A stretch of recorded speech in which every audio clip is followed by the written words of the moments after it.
Sean todos bienvenidos al segundo Congreso Andino de Naturopatía, Tradición y Ciencia. Mi nombre es Frank Guilarte, naturólogo perteneciente al equipo de investigaciones nutracéutico de la Universidad Nacional Experimental de los Llanos Centrales, Rómulo Gallego.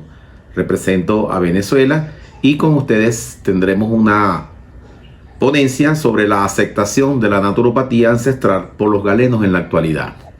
Esta presentación está basada en una experiencia personal de más de 38 años dentro de la industria farmacéutica y con 20 años en lo que es la parte de productos naturales y terapias ancestrales. Primero comencemos hablando sobre la diferenciación que podemos ver hoy en día en la aceptación por parte de los galenos. Cuando nos referimos a los galenos, nos referimos a los médicos alópatas en la actualidad de las terapias ancestrales. Si bien es cierto que las terapias ancestrales vienen aplicándose desde hace muchísimo tiempo, es también cierto que en los últimos 150, 180 años, el dominio de la alopatía hacia los productos químicos ha sido muy marcado. Sin embargo, se han venido suscitando unos cambios que podemos decir que tienen un inicio sobre las estrategias que la OMS hizo sobre la medicina tradicional en un compendio de lo que se debería hacer entre el 2014 y 2023. La OMS instó a implementar el uso de las terapias complementarias, regularizar los controles sobre los fitoterapéuticos, incorporar legislaciones sobre las terapias complementarias y sus prácticas, incrementar la docencia académica en los países miembros, reconocerlas como tal y reconocer su utilidad. Eso sin duda alguna ha tenido su consecuencia o ha tenido su cristalización, y lo podemos ver cómo se acentúa en los últimos 9 años, en los cuales 6 premios Nobel de medicina han sido otorgados a las terapias ancestrales. Y hablando de esas terapias ancestrales, tenemos que en el año 2015 el premio Nobel de medicina fue otorgado a la profesora y doctora Yuyun Tu, de origen asiático.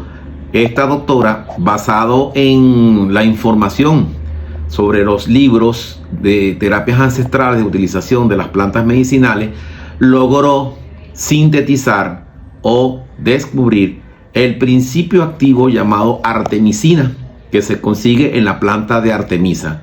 La planta de Artemisa, que es una planta silvestre en países como Venezuela, por ejemplo, contiene ese principio activo que la doctora logró sintetizar y que hoy día es el tratamiento estándar para el tratamiento de la malaria, una enfermedad que ha azotado zonas endémicas durante muchísimo tiempo. Y gracias a esos aportes, pues tenemos que, partiendo de los libros de medicina tradicional china, de la herbolaria china ancestral, esta doctora logra este premio Nobel, pero también es un hito bien importante.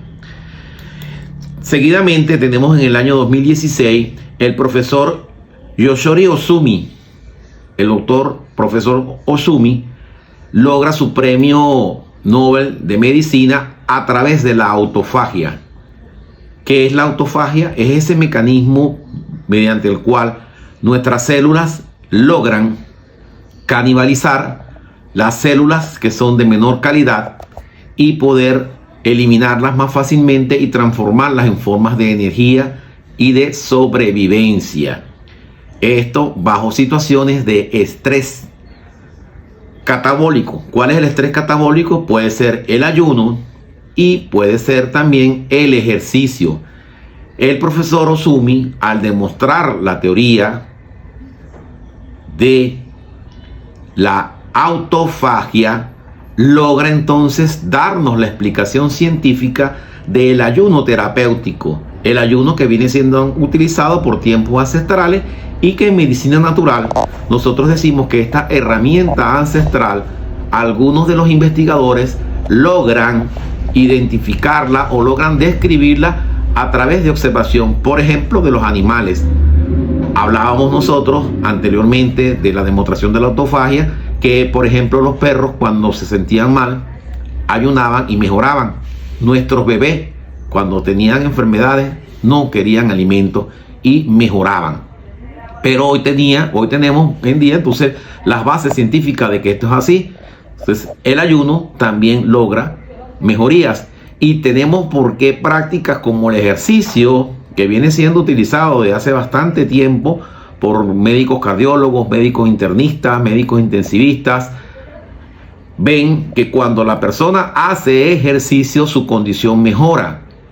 Lo habían hecho por observación. Hoy ya tenemos las bases científicas de que esto funciona, y esto es una terapia ancestral.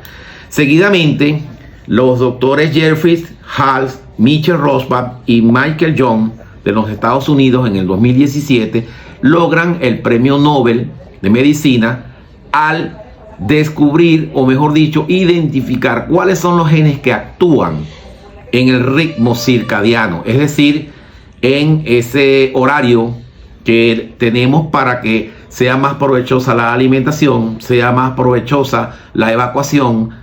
Y esto es nada más que la descripción de lo que ancestralmente nosotros conocíamos como el ritmo circadiano. Ese ritmo circadiano, el por qué es importante dormir entre las 9 y las 3 de la mañana, esa zona de recuperación donde el peristaltismo no se mueve, todo esto que se venía haciendo de estas terapias ancestrales, pues han sido merecedoras de este premio Nobel. Y esto es bien importante. ¿Por qué? Porque entonces ahora los galenos incorporan estas observaciones, incorporan la importancia del sueño nocturno, y se utilizan entonces tratamientos que puedan o permitan que la persona cubra con esas necesidades.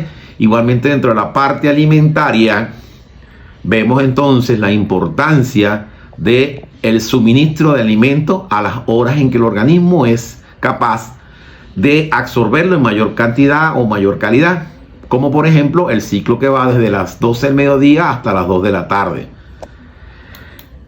Siguientemente tenemos que dos profesores estaban trabajando, cada uno por su parte, el doctor James Allison de la Universidad de Berkeley, California, y el doctor Tatsuko Hondo en la Universidad de Kioto, en Japón. Estaban haciendo estudios. En el año 2018 ganaron este premio Nobel de Medicina por descubrir, al aplicar sustancias bien específicas en células cancerígenas, lograron que el cuerpo fagocitara y eliminara las células cancerígenas por primera vez. Hasta ahora había sido un misterio el por qué nuestro organismo dejaba, por decirlo de alguna manera, que crecieran esas células cancerígenas hasta llegar a grados de metástasis.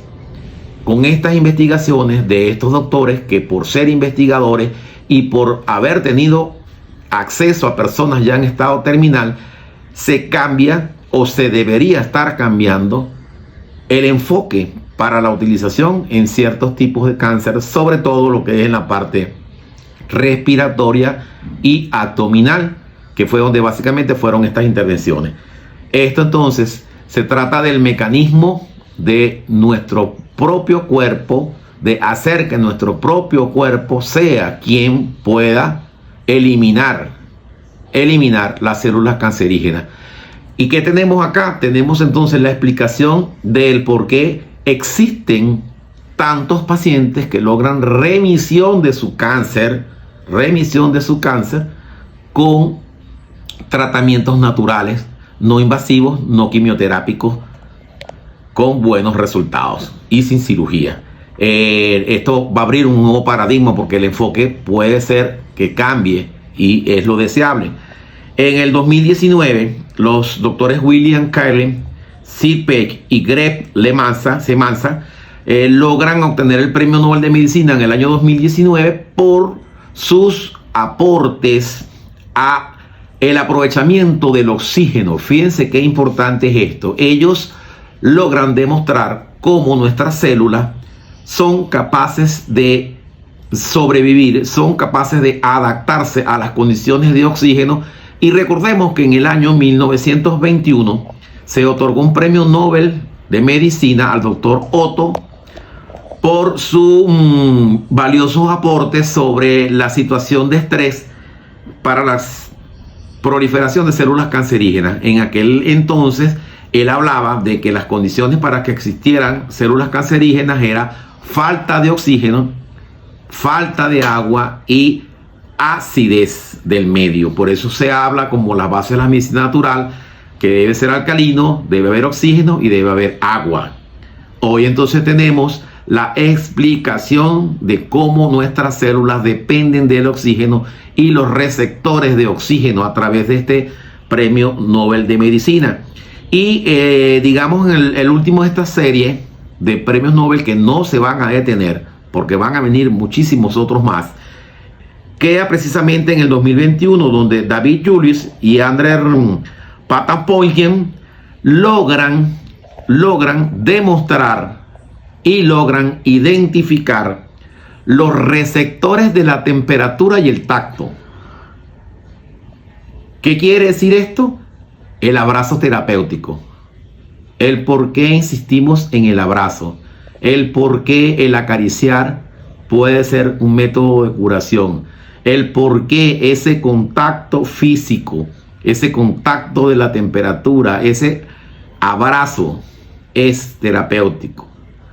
Esto realmente rompe con los paradigmas y acerca aún más a los médicos a estas terapias ancestrales. ¿Por qué? Porque son las evidencias clínicas que están demostrando a través de esta serie de premios cómo el ser humano es un ser viviente, un ser con sentimiento, un ser que merece un aparte.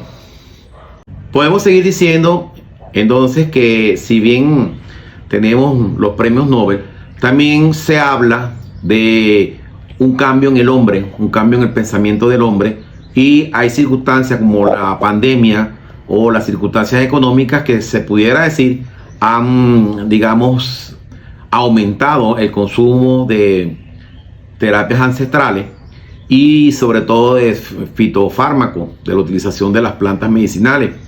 Pero también tenemos que tener claro lo siguiente: el médico ha tenido que incorporarse, como lo hemos dicho nosotros en muchos eventos y lo hemos llevado a lo largo del país y ya fuera del país, han tenido que tener información. ¿Por qué? Porque su paciente viene, y de hecho la estadística dice que el 80% de los pacientes ha probado alguna vez productos naturales. El médico debe decidir qué hacer con ese paciente que le dice: doctor, ven usando X o Y cosa, si la puedo dejar, si la puedo quitar. Y cuando el médico investiga, se da cuenta de que puede contar con una excelente herramienta, y de ahí parte de su incorporación. La parte conceptual también ha tenido sus cambios. Antes, por ejemplo, cuando definíamos la fitoterapia, decíamos el uso de plantas medicinales para restablecer, fomentar y mantener la salud del ser humano. Hoy, por ejemplo, tenemos institutos que están dedicados a ese tipo de investigación, como por ejemplo la Real Sociedad Farmacéutica de Londres, Gran Bretaña. Ellos, a petición del Ministerio de Salud, se vieron la necesidad de fomentar y de sacar una especie de vademecum. ¿Para qué? Para darle explicación a los médicos de las plantas medicinales que venían utilizando las personas. Aunque estos vademecum son muy limitados, porque sabemos que hay más de 500.000 plantas medicinales que pueden tener propiedades terapéuticas y apenas hay descritas menos de 500 específicamente.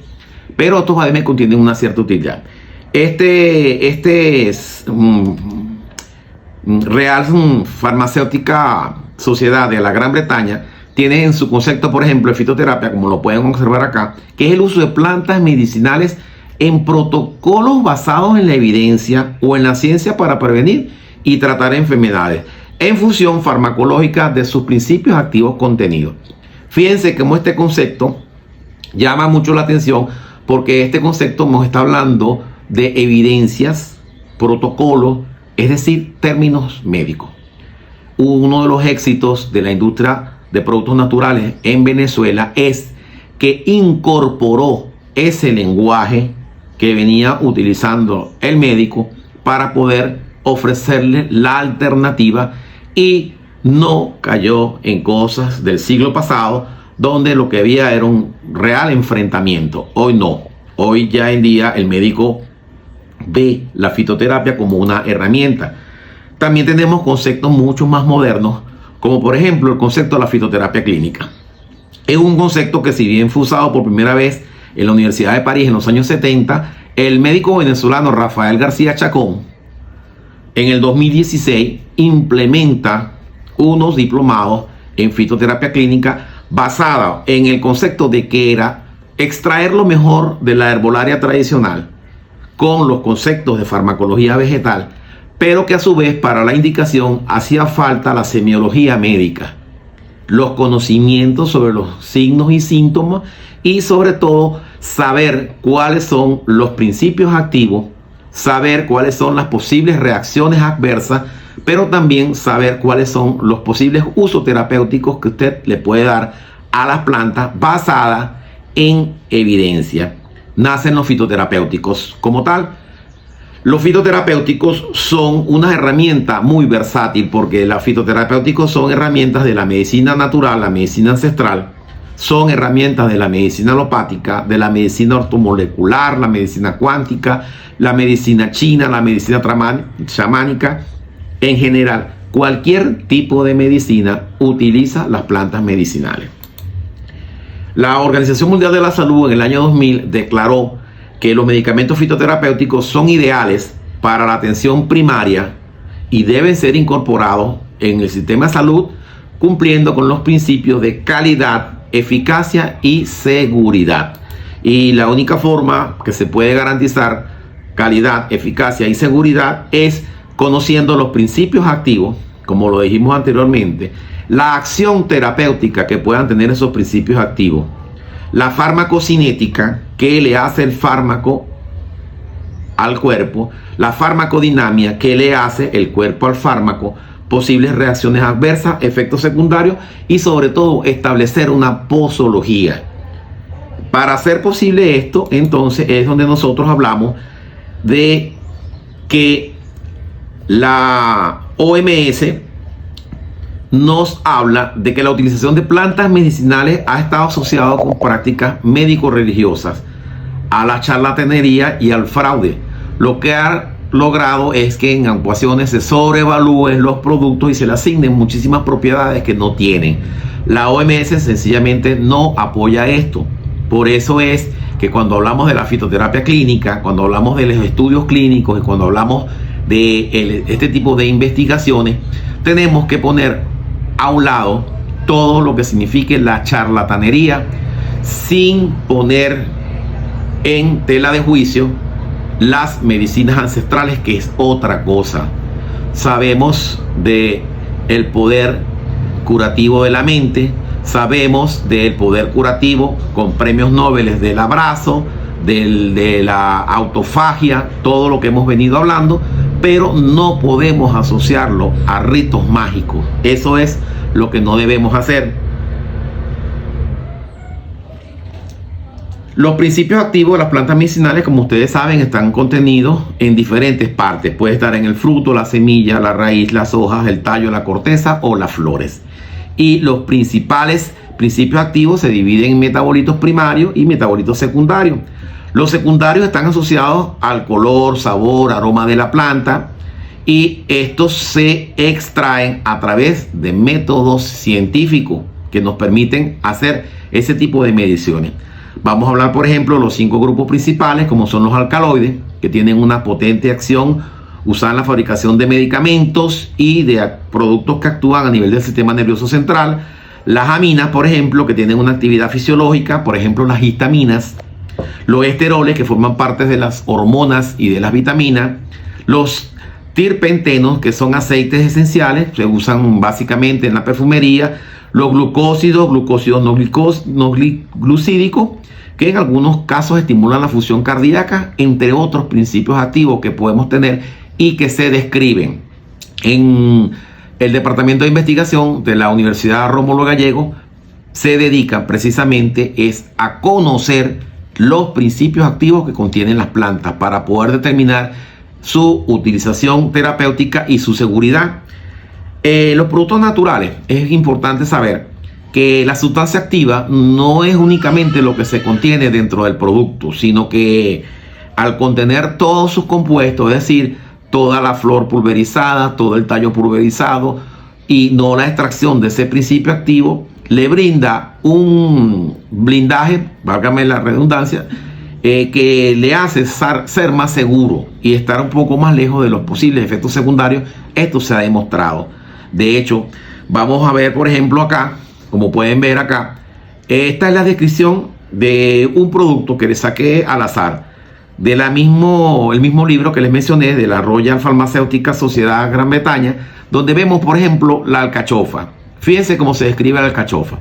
Primero, siguiendo el código binario de Carlos Linneo, Cynara Escolinus, habla de que contiene fibra, minerales, entre los cuales hierro, potasio, fósforo, magnesio, calcio, vitamina B1, B6, B12, vitamina C y A.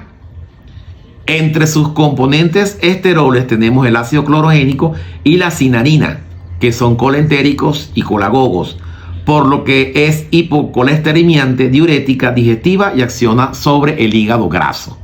Como verán, aquí no estamos hablando de que la alcachofa es mágica y que llega con una escobillita barriendo el hígado, sino que tiene principios activos. Cuando hablamos de que contiene fibra, contiene minerales, contiene hierro, nos estamos refiriendo a los aportes o a los soportes que necesitamos.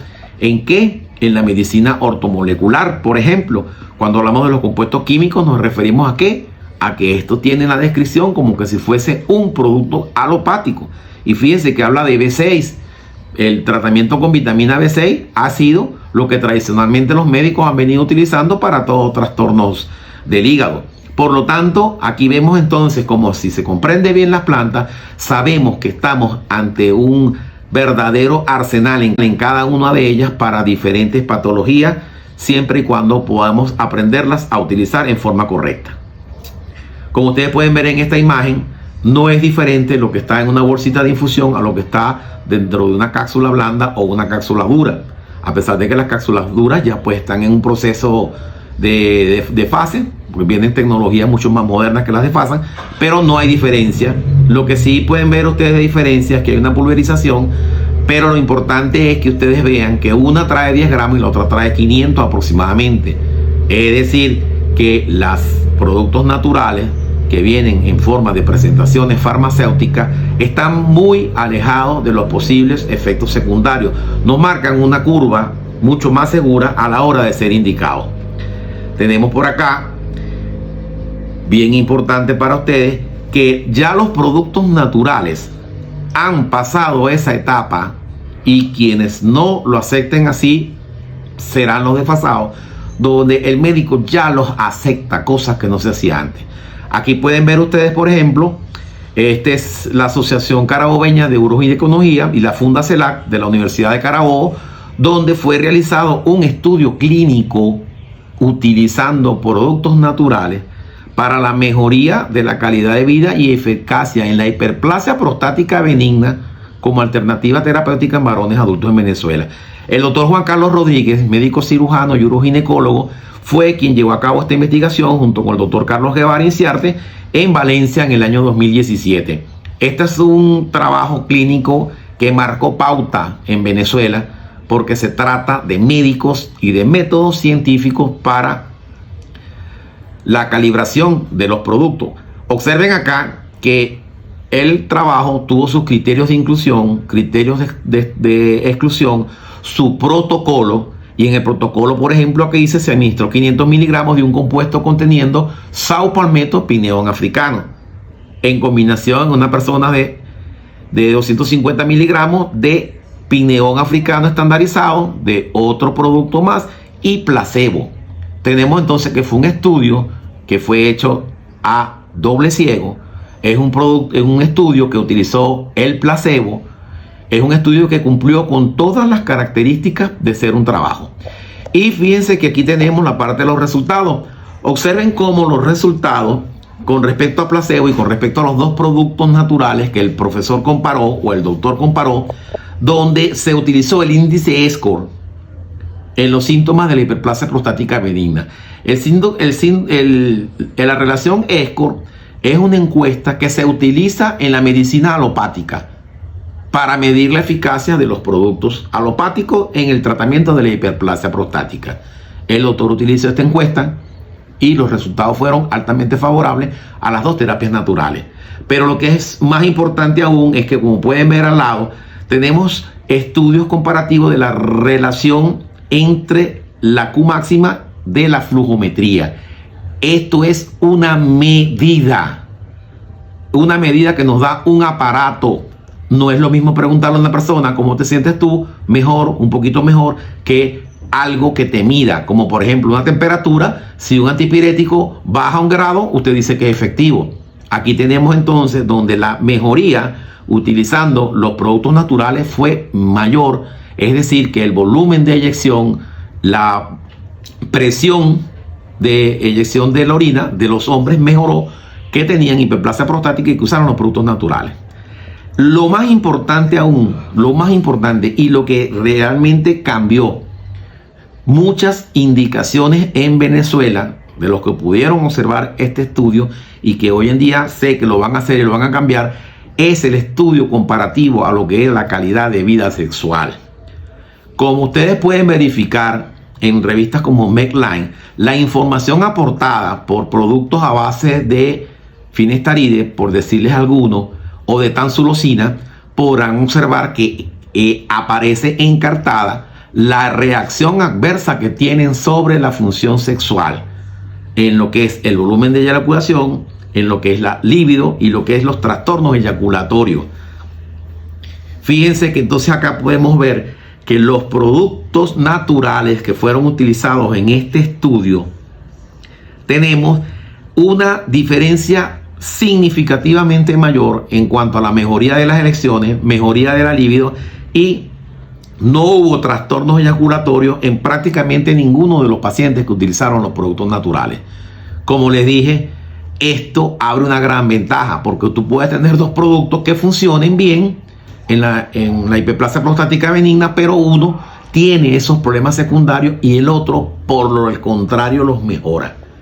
Entonces, ¿qué sucede? Que cuando al médico le llega entonces el paciente en una edad sexualmente activa con hiperplasia prostática benigna, el médico piensa, si mando esta terapia, que es la que yo conozco, que es la que está, digamos, más estandarizada, voy a resolver el problema, pero voy a crearle otro problema al paciente. Por el otro lado, va a mejorar la función sexual y es efectiva en la mejoría de la hiperplasia prostática benigna. Este estudio definitivamente pues cambia ese paradigma y las conclusiones son que representan una alternativa. Entonces tenemos productos naturales ya en estudios clínicos con mejoría, con beneficios, con todos los beneficios que venimos promocionando, y de ahí tenemos que la fitoterapia entonces ya está siendo aceptada, ya es comúnmente aceptada. En mi experiencia personal, como les dije, que me estoy basado en ella básicamente, yo recuerdo cuando comenzamos a visitar médicos con productos naturales y los médicos no nos recibían. Eso fue en un pasado. Hoy en día eso ha cambiado mucho. Ya los médicos no están recibiendo de 2, 3, sino ya son más de 10 laboratorios que están promocionando sus productos directamente al gremio médico, y el médico los recibe porque sabe que son una alternativa. Anteriormente se inhibían de su prescripción, hoy en día se sienten orgullosos, muchos de ellos. ¿Ok? Esto es un gran cambio y es un gran avance para nosotros. Los fitoterapéuticos estandarizados, como les dije, cuando aparecieron en su primera etapa, pasaron a una segunda etapa o una segunda generación cuando se hablaba de que si hacía combinaciones de plantas se lograban mejores resultados. Esta generación rápidamente fue sustituida por una tercera, donde esa tercera generación decía que si los productos eran sinérgicos, pues podían venir en menos dosis, y eso se hizo. Entonces ya no se indicaba una tableta de uno más una tableta de otro más una tableta de otro para lograr sinergia, sino que se lo colocaban los tres, no en esa misma concentración, sino en menos concentraciones en una sola presentación, y los resultados fueron altamente favorables. Igualmente que las vitaminas y minerales venían siendo utilizadas, y después se consiguió que asociándolas con plantas y con oligonoelementos se lograba mejor respuesta. Y hoy en día entonces hablamos de unos nutracéuticos de nueva generación que es cuando se combinan todas esas dos vertientes, como pueden ver en la gráfica, donde además de eso son libres de sodio, libres de gluten, libres de azúcar, no se utilizan preservativos y no se utilizan saborizantes artificiales añadidos. Esta nueva generación avanza con mucha fuerza y podemos ver hoy en día como ya ustedes ven a nivel de farmacia productos como estos dos que están viendo acá. Acá tenemos un producto que habla que es de cuarta generación, suplemento alimenticio que contiene codeína, que contiene creatina, que contiene adición de aminoácidos, que contiene productos naturales, aminoácidos, oligoelementos. Y al lado ven ustedes un producto que se llama Flextrin.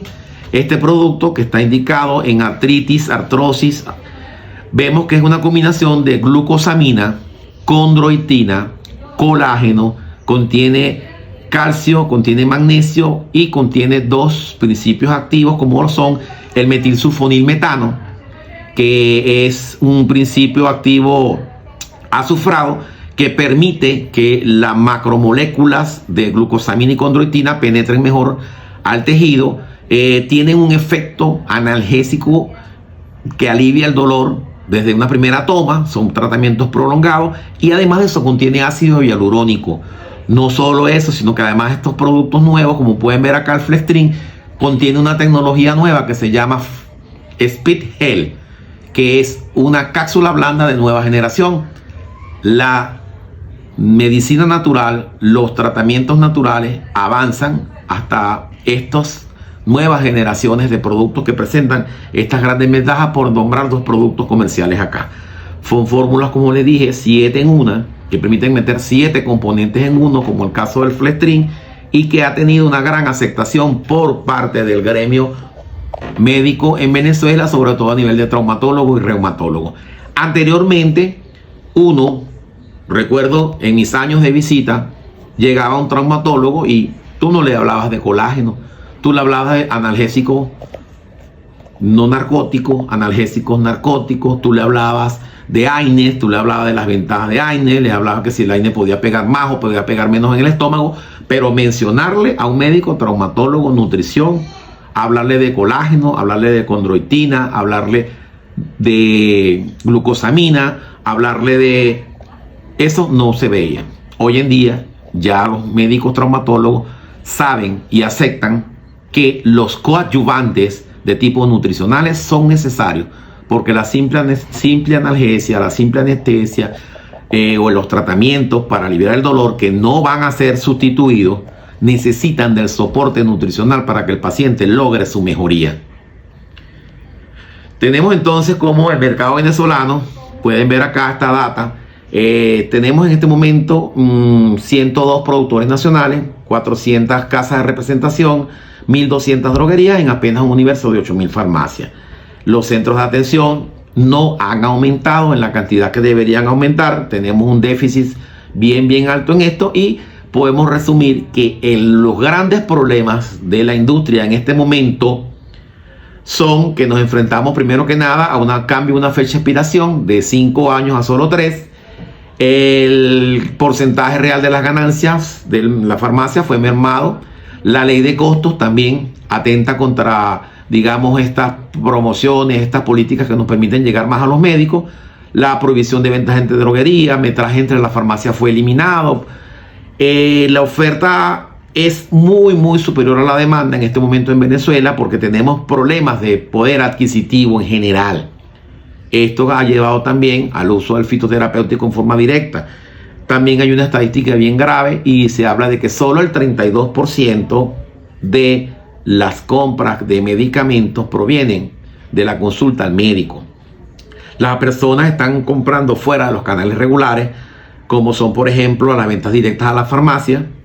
Por lo tanto, hay que enfocarse también hacia la formación en ese auxiliar de farmacia, hacia una mayor educación por parte de las universidades, hacia los farmacéuticos en lo que es las terapias convencionales, ventas en bodegones, supermercados, el contrabando y sobre todo las redes sociales. Las redes sociales se han transformado en este momento en un distorsionador. Si bien es cierto que algunas personas pueden adquirir productos a través de las redes sociales, no es menos seguro o sabido que tenemos el gran problema de que no hay la preparación suficiente como para abordarla desde ese punto de vista en todos los aspectos. Por lo tanto, el proceso tiende a paralizarse un poco, pero sigue avanzando a pasos agigantados. Bueno, estamos llegando a la parte final. Solo me resta decirle que lo que sabemos es una gota de agua y lo que ignoramos es el océano. Esta frase es de Isaac Newton y con ello queremos darle punto final pues a esta conversación de hoy. Muchísimas gracias en nombre del segundo Congreso Andino de Naturopatía, Tradición y Ciencias, y a continuación les dejo entonces mis redes sociales para que puedan contactarme para cualquier otra inquietud que tengan sobre el tema. Mi nombre es Frank Guilarte, como les dije, perteneciente al equipo de investigación en nutracéuticos de la Universidad Nacional Experimental Rómulo Gallegos de los Llanos, venezolano. Soy venezolano, estamos en Venezuela y mi teléfono de contacto aparece en la última lámina que les estoy dejando. Muchas gracias, feliz día.